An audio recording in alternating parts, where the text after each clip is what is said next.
This is the podcast of the Nova Center on Business, Human Rights and the Environment. Welcome.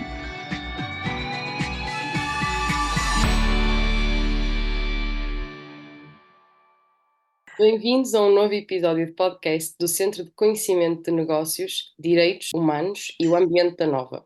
O meu nome é Cláudia Batista e sou a Research Associate a conduzir o episódio deste mês em conversa com a doutora Irina Matos, onde exploraremos o notável trabalho da Unicef em Moçambique no avanço dos direitos da criança. Para os nossos ouvintes menos familiarizados com o trabalho da Unicef neste país, destacaremos alguns programas notáveis que tiveram impactos diretos e positivos, bem como outros que poderão ainda aprimorar esta intervenção e promoção.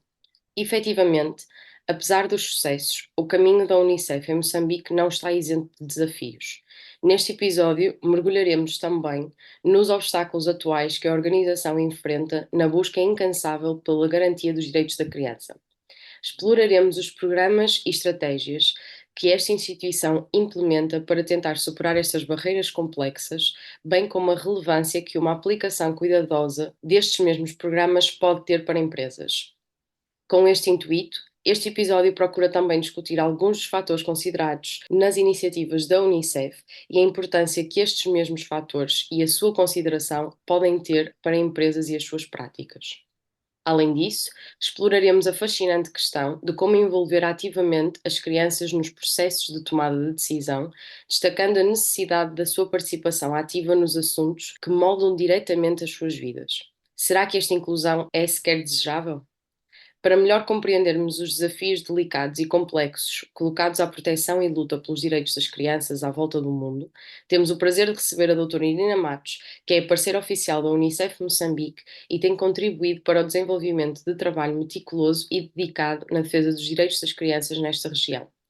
Doutora Irina, muito obrigada por se juntar a nós hoje. A primeira questão na qual gostaria de tocar é a seguinte: para os nossos ouvintes que podem não estar tão familiarizados com o seu trabalho, poderia partilhar alguns exemplos de programas bem-sucedidos da Unicef em Moçambique que contribuíram diretamente para o avanço dos direitos da criança?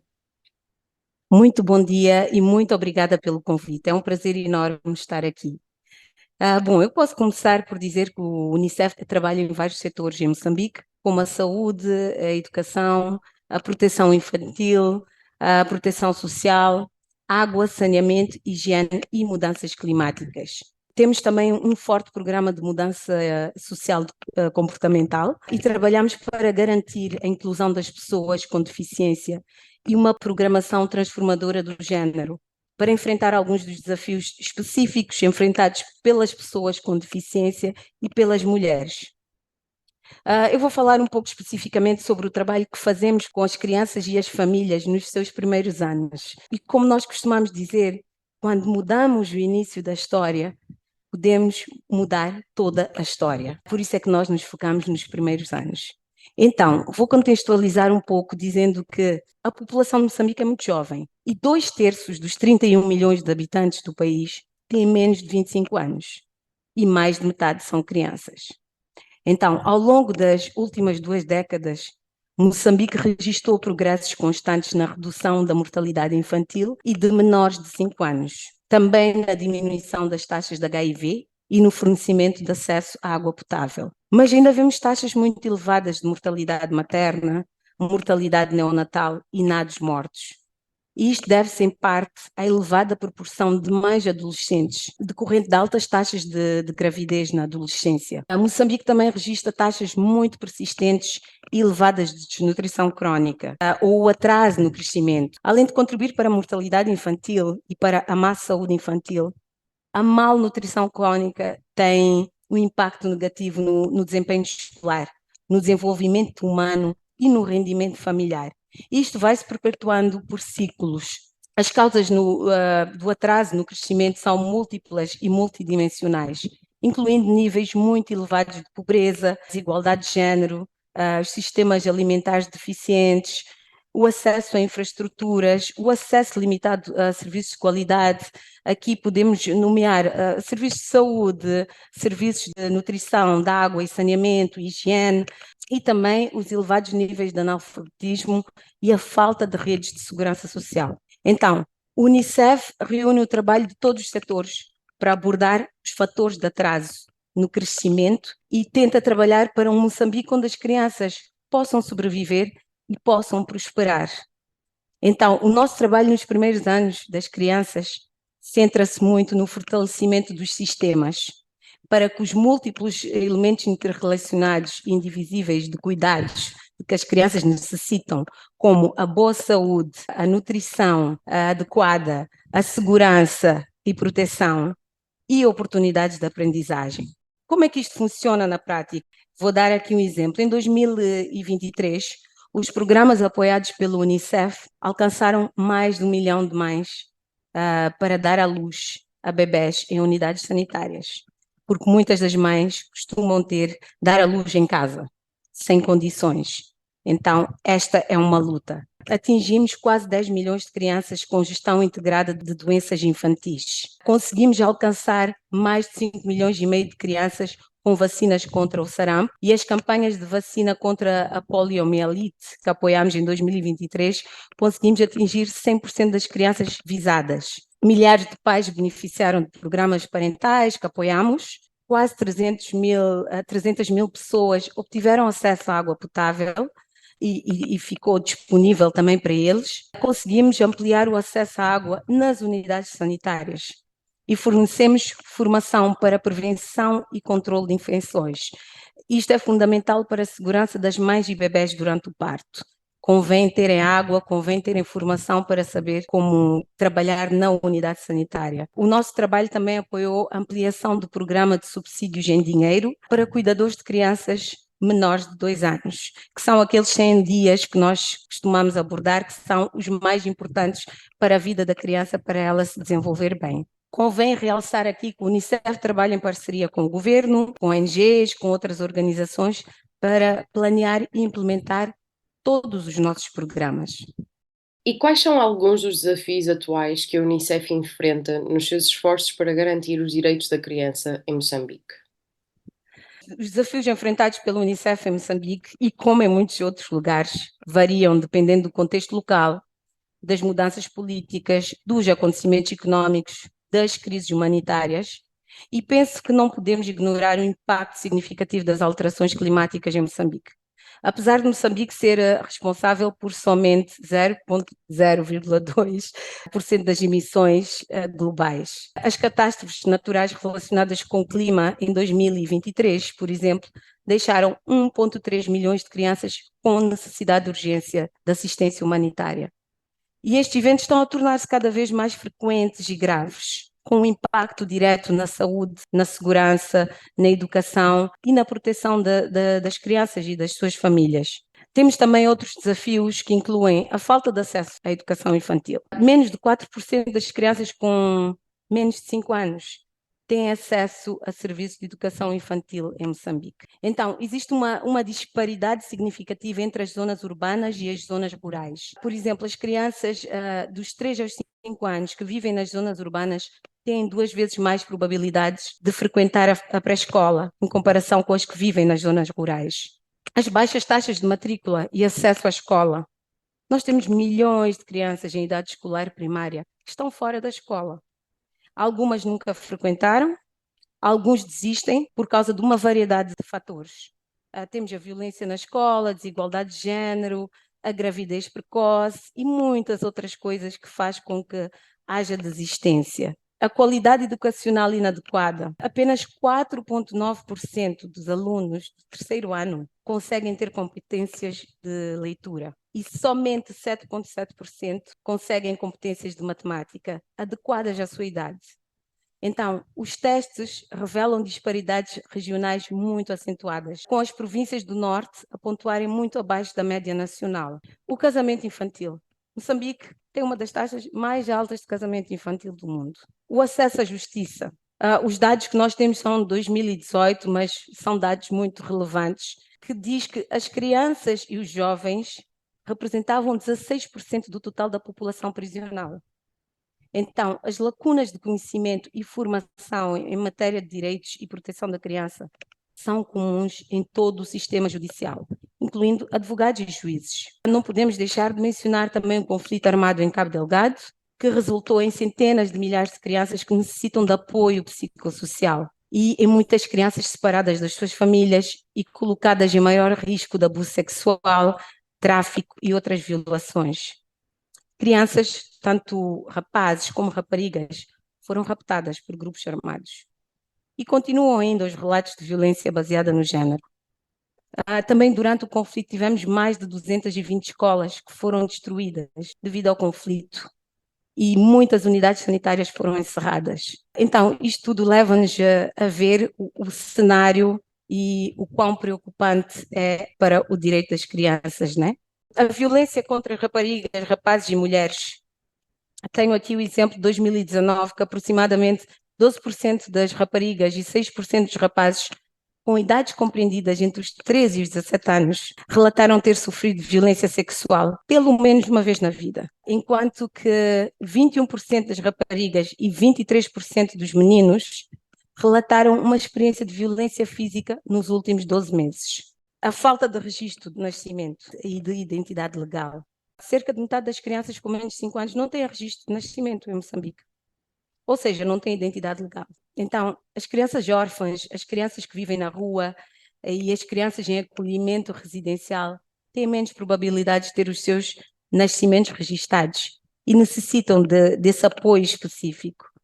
Então, é importante reconhecer que estes desafios todos estão interligados e muitas vezes requerem uma abordagem integrada para os enfrentar de forma eficaz. Então, no Unicef nós trabalhamos com o governo, com outras agências das Nações Unidas, organizações não governamentais, comunidades locais, para desenvolver estratégias abrangentes e sustentáveis. Como é que a Unicef mede o impacto dos seus programas e iniciativas relacionadas com os direitos da criança em Moçambique? E seria benéfico para as empresas começarem a denotar estes mesmos fatores, de modo a melhor compreenderem o seu impacto no âmbito dos direitos da criança? Sim, claro, existem várias maneiras de medir o impacto e estas são frequentemente usadas em combinação umas com as outras. Estabelecemos indicadores de desempenho específicos para medir o progresso, pelo menos anualmente, nas áreas como a saúde, a educação, a proteção infantil, a nutrição, nós conseguimos fazer essa medição. Então, estes indicadores incluem taxas de vacinação, taxas de matrícula escolar, redução da mortalidade infantil, entre outros. Realizamos avaliações e inquéritos regulares para compreender melhor o contexto local e avaliar a eficácia das intervenções. Isto é complementado com a monitorização contínua para podermos acompanhar o progresso ao longo do tempo e ajustar as nossas estratégias se necessário. Podemos sempre olhar e ver que não funcionou bem, podemos melhorar aqui com casos práticos. Muitas vezes também apoiamos o governo na realização de inquéritos populacionais, através de apoio financeiro ou assistência técnica, ou ambos. E é também importante notar que incentivamos a participação das comunidades afetadas, assegurando que as intervenções são culturalmente sensíveis e satisfazem as necessidades reais das crianças e das suas famílias. E que a estreita colaboração com governos e as organizações locais garante esta coordenação eficaz, a partilha de dados e o alinhamento de esforços para maximizar o impacto, porque só assim nós vamos conseguir ter bons resultados. Em relação às empresas, sabemos que globalmente é cada vez mais reconhecido que as empresas têm um papel significativo a desempenhar na promoção dos direitos da criança.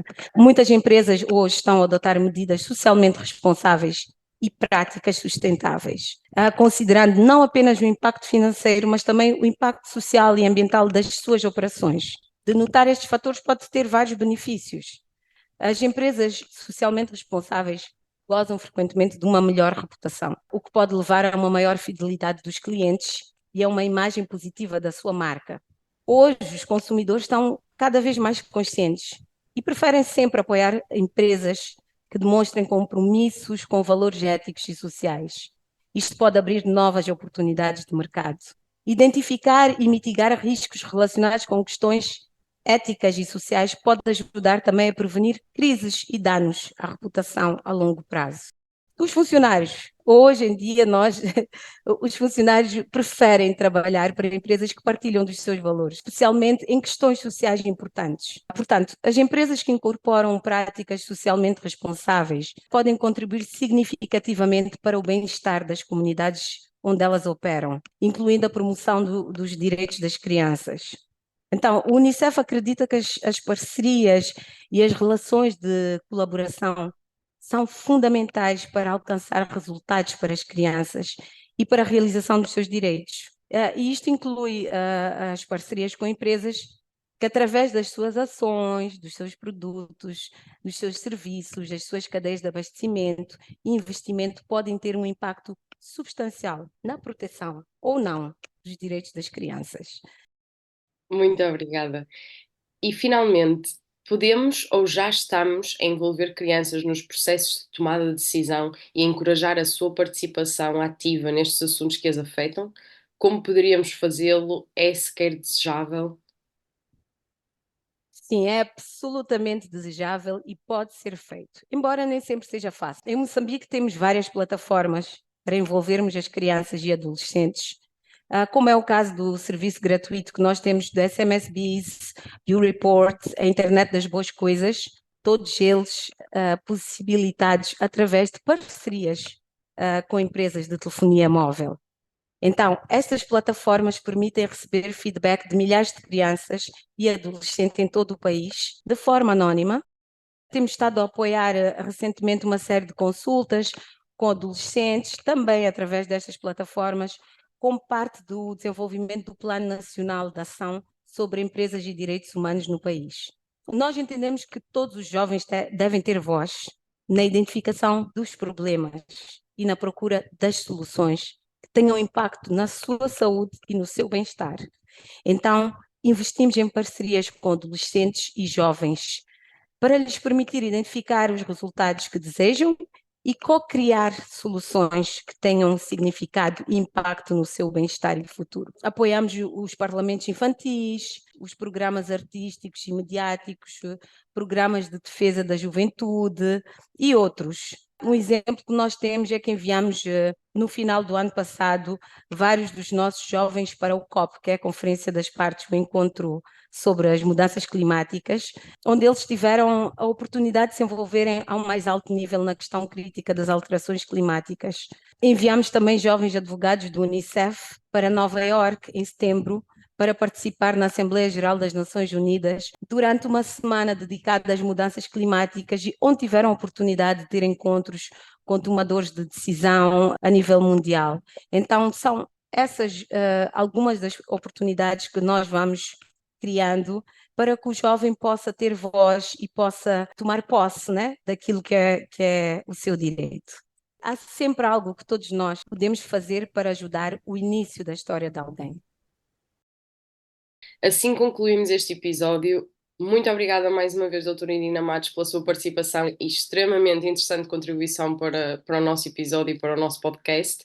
Para os nossos ouvintes, muito obrigada por nos acompanharem e até ao próximo episódio.